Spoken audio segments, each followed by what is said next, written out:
여러분 안녕하십니까? 10월 16일 목요일입니다. 오늘 말씀 산책은 열왕기상 17장 8절 9절입니다. 여호와의 말씀이 엘리야에게 임하여 이르시되 너는 일어나 시돈에 속한 사르밧으로 가서 거기 머물라. 내가 그곳 과부에게 명령하여 네게 음식을 주게 하였느니라. 아멘. 17장부터 엘리야의 활동이 기록되어 있습니다. 북왕국 이스라엘 아합과 이세벨이 통치하던 칠흑같이 어둡던 시절에 하나님께서는 빛의 사람 엘리야를 보내셨습니다.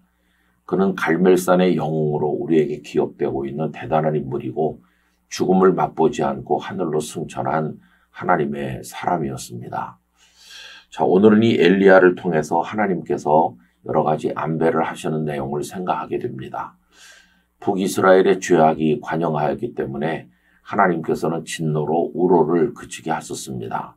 비도 오지 않고 서리도 내리지 않고 그 땅이 바싹 말라서 고통받도록 하나님께서 진노하신 것이죠.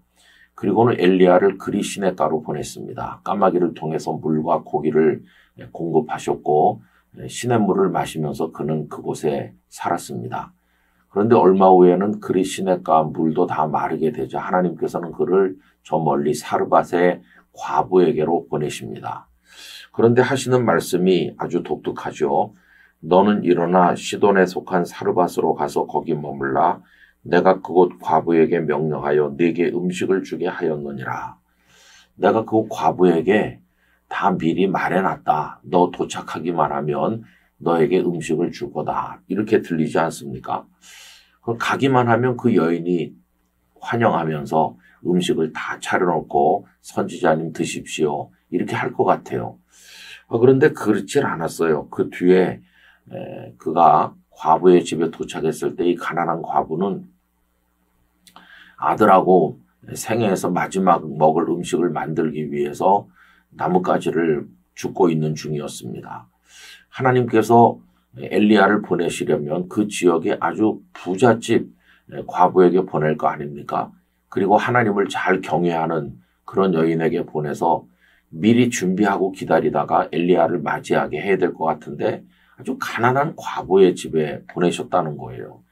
더군다나 네게 먹을 것을 주라고 했다. 이렇게 하나님 말씀했는데 가보니까 이 사람은 알지도 못하고 있어요. 엘리야가 와서 먹거리를 달라고 했을 때 크게 당황하면서 우리 집에 요거밖에 없고 요거 우리 아들하고 나하고 먹고 이제 죽을 판이다. 이렇게 말하는 거예요. 하나님께서 미리 다 먹거리를 주라고 말해놨다고 하신 말씀하고는 현실은 너무 동떨어져 있었다는 것을 알게 됩니다. 자, 그러면 이상한 생각이 들죠.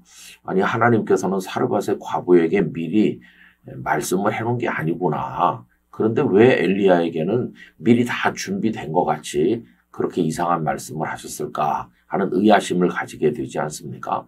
그런데 여러분, 여기 바로 놀라운 하나님의 우리에게 가르쳐 주시는 영적 비밀이 있는 거예요. 우리들은 어떤 여성이 준비되어 있고 그 여성이 나를 사랑해주고 먹을 걸 위해 다 미리 준비해서 뜨겁게 환영해 줄 거다. 이런 식으로 하나님의 은혜를 기대하잖아요. 여러분, 하나님의 은혜는 그렇게 임하는 게 아니라는 걸 여기서 배울 수 있어요. 현장에 가서 부딪혀야 됩니다. 현장에 가보면 상대방은 아무 준비가 안 돼 있어요. 그러면 사르밧의 집에 그 과부의 집에 갔다가 엘리야가 되돌아섰나요? 엘리야가 거기서 굶었습니까? 아닙니다. 그 여인이 처음에는 엘리야의 도착에 대해서 굉장히 거부감 있는 것처럼 행동했지만 그 여인의 마음이 결국은 움직였고 자신들의 마지막 양식을 엘리야에게 먼저 내주는 그런 용기 있는 모습을 보이게 되었고 하나님의 손길이 같이 해서 가루통에 가루가 떨어지지 않고 기름병에 기름이 마르지 않는 그런 깜짝 놀랄 만한 역사가 나타난 것을 볼 수 있지 않습니까? 여러분, 하나님의 은혜는 미리 다 준비된 다음에 내가 가서 숟가락만 들고 먹는 그런 식이 아니라 밥상에 아직 아무것도 차려있지 않지만 그냥 가서 밥상에 앉는 거예요. 필요하면 내가 가서 쌀도 씻고 이렇게 하는데 현장에서 하나님 은혜를 주신다 하는 게 진리라는 것을 알게 돼요. 여러분, 복음의 역사도 그렇습니다. 하나님 아무개가 예수를 믿게 해주세요. 어느 나라에 선교가 이루어지게 해주세요. 이렇게 하고 앉아서 다 된 다음에 가는 게 아니고 가서 부딪히면서 거기서 개척하고 거기서 눈물을 흘리고 하면 하나님 거기서 도와주시는 것이에요. 그래서 하나님의 은혜는 현장에서 눈물을 흘리고 땀 흘리는 사람에게 주어진다. 엘리야가 과부의 집에 가서 그곳에서 아무것도 없는 그 여성의 집에서 함께 지내는 그 도전과 삶이 은혜를 가져오게 만들었다는 것을 알 수 있어요. 여러분, 그래 생각만 하고 앉아있으면 안 되고 일어나야 됩니다. 일어나서 삶의 현장에 가서 거기서 부딪혀야 됩니다. 도전해야 됩니다. 그렇게 하면 하나님께서 그곳에서 은혜를 주신다는 걸 알게 돼요. 현장의 은혜, 우리 그걸 많이 경험하게 되길 바라는데 요단강 건널 때도 똑같잖아요. 먼저 요단강 물이 이렇게 다 멈춰 선 다음에 건넌 게 아니라 물이 창일하게 흐르는데 제사장들을 언약궤를 메고 먼저 물속으로 들어가라. 그래서 그들이 물속에 발을 들여놨어요. 먼저 물을 멈추시고 그 다음에 건넌 게 아니라 물이 흐르는데 들어가게 하셨어요.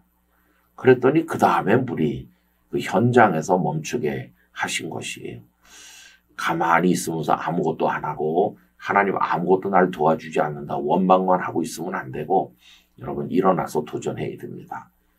우선 발을 물속에 담궈야 됩니다. 그렇게 하면 하나님은 그 다음에 역사하신다. 이 영적 원리를 우리가 깨닫게 되기를 원합니다. 주머니에 돈이 생길 때까지 기다리지 말고 나가 있으면 돈이 생기게 되고 돕는 자가 없다고 가만히 있지 말고 가서 부딪히게 되면 날 돕는 자가 나타나게 되고 그런 거예요.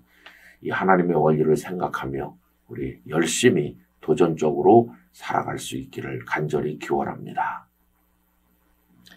아버지 하나님, 하나님의 은혜는 가만히 있을 때 저절로 주어지는 것이 아니라 용기를 가지고 현장에 가서 부딪힐 때 그곳에 임한다는 사실을 알게 하여 주옵소서.